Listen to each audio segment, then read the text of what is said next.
la pose des arbres en ville, un investissement rentable.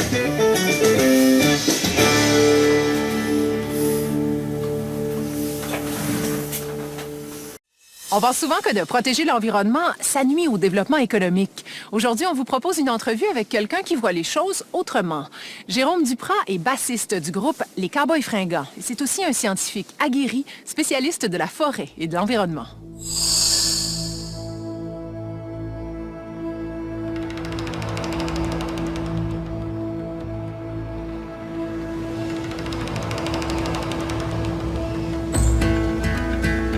Dans une crise mondiale de l'environnement. C'est pas seulement une crise climatique, c'est une crise de la biodiversité. Il n'y a jamais eu de taux de disparition des espèces aussi élevé depuis 65 millions d'années. L'être humain n'a jamais vécu sur Terre avec une concentration de gaz carbonique aussi élevée dans l'air.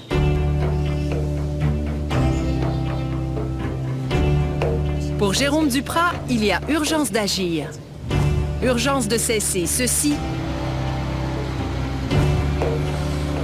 et d'encourager cela. Planter des arbres, c'est une dépense pour les villes. Mais si l'investissement était plus rentable qu'on ne le croyait? Pour le savoir, le chercheur s'est donné une mission. Calculer ce que rapporte la nature en ville, notamment les arbres. Dans une étude publiée récemment, on montrait que pour les arbres gérés par la Ville de Montréal, donc les 400 000 et quelques arbres, il y a des coûts évités en service public de plus de 4,5 millions de dollars annuellement. Grâce à un logiciel spécialisé, il a pu mesurer à quel point les arbres montréalais captent les eaux de ruissellement lors des fortes pluies, réduisent les îlots de chaleur et filtrent l'air.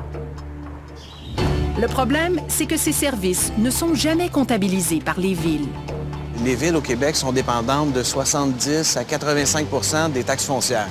Donc ça, c'est vraiment une autoroute à développement vers la transformation des milieux naturels ou agricoles vers des milieux développés. Donc l'idée, c'est d'essayer d'ouvrir un petit peu nos colonnes de chiffres pour intégrer les contributions de la nature en ville dans ces décisions sur l'aménagement du territoire qu'on peut faire. D'autant plus que les changements climatiques ont déjà des impacts réels sur la santé publique. Des impacts que les arbres peuvent aider à atténuer. Pendant la canicule, la forte période de canicule du 30 juin au 5 juillet 2018, il y a eu 66 morts sur l'île de Montréal dû au fait de cette pression caniculaire. Un arbre mature, ça représente le travail de 5 climatiseurs qui fonctionneraient à raison de 20 heures par jour. Le chercheur en économie écologique croit d'ailleurs qu'on devrait considérer la forêt urbaine comme une infrastructure, au même titre que les routes ou les aqueducs. L'idée, c'est que cette infrastructure nous rend des services. On paye un compte de taxes pour avoir accès à des services. Donc, quand on parle des arbres qui contrôlent des eaux de ruissellement, qui luttent contre les îlots de chaleur, bien, on peut aussi investir comme gestionnaire public ou même comme citoyen, investir dans notre budget pour stimuler une infrastructure naturelle à notre service. Mais cette idée devra encore faire du chemin. À l'échelle du Canada, ce sont des milliards de dollars qui sont consacrés aux infrastructures traditionnelles chaque année. Et quelques millions seulement pour l'acquisition et la restauration de milieux naturels en ville. Pourtant, le temps presse, car dans bien des villes, une menace pèse sur la forêt urbaine.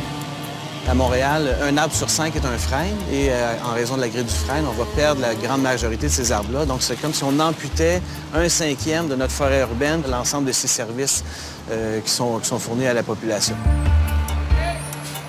Pour éviter les erreurs du passé, la clé sera la diversité.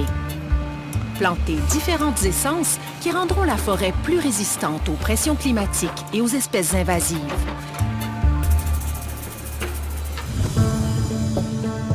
Outre les arbres, Jérôme Duprat voit un potentiel immense à développer ici, dans ces grandes étendues gazonnées.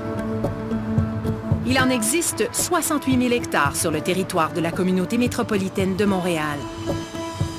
Cela représente près de 20 % de la superficie totale, du gazon qu'il faut entretenir et qui pourtant n'est pas très efficace sur le plan écologique.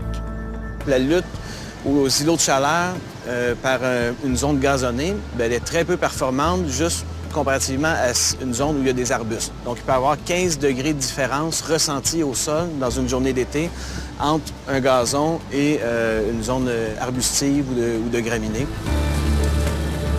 Tondre moins souvent le gazon améliore sa performance environnementale et favorise aussi la biodiversité. Lorsqu'on coupe le gazon fréquemment, on a une zone quasi stérile en termes d'insectes qu'on y retrouve. Alors que si on laisse simplement le gazon pousser, au terme de 6 semaines, on se retrouve avec de 10 à 15 espèces d'insectes. Mais remiser la tondeuse demandera un changement de mentalité. Culturellement, c'est très fort. On hérite de cette vision d'une belle banlieue ou d'un beau grand parc qui est gazonné au gazon frais tondu, frais coupé. Et l'idée, c'est pas non plus de faire disparaître ça, là. On aime aller courir dans le gazon, voir nos enfants s'amuser. Il faut en garder. Mais l'idée, c'est peut-être dans un grand parc, choisir une zone où on fait une tonte plus régulière pour les besoins qu'on en a et dans d'autres où on laisse le gazon pousser et dans d'autres où on plante quelques arbustes, quelques graminées. Donc, comme ça, on a un espace qui est plus hétérogène.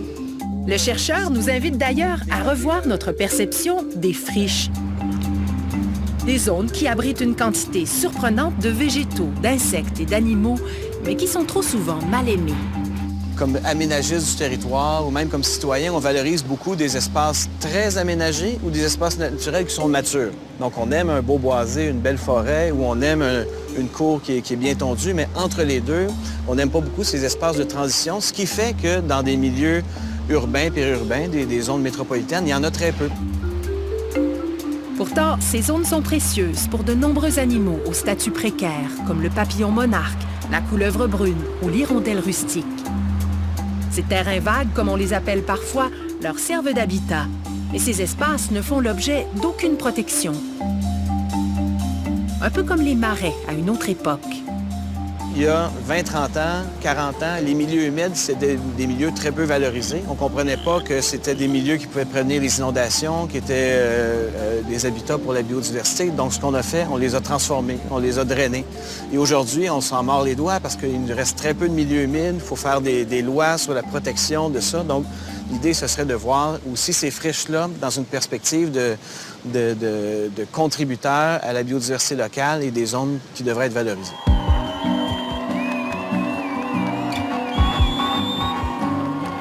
Le chercheur est clair, nous sommes tous les gardiens de la biodiversité. Et nous avons en ce sens une responsabilité envers les générations futures. On a une bombe entre les mains et cette bombe-là, oui, on va en subir les conséquences, mais c'est nos enfants et leurs enfants qui vont avoir les plus grandes conséquences de ça. Donc, il y a un respect intergénérationnel dont on se doit d'appliquer dans nos décisions aujourd'hui. Ça, c'est absolument primordial.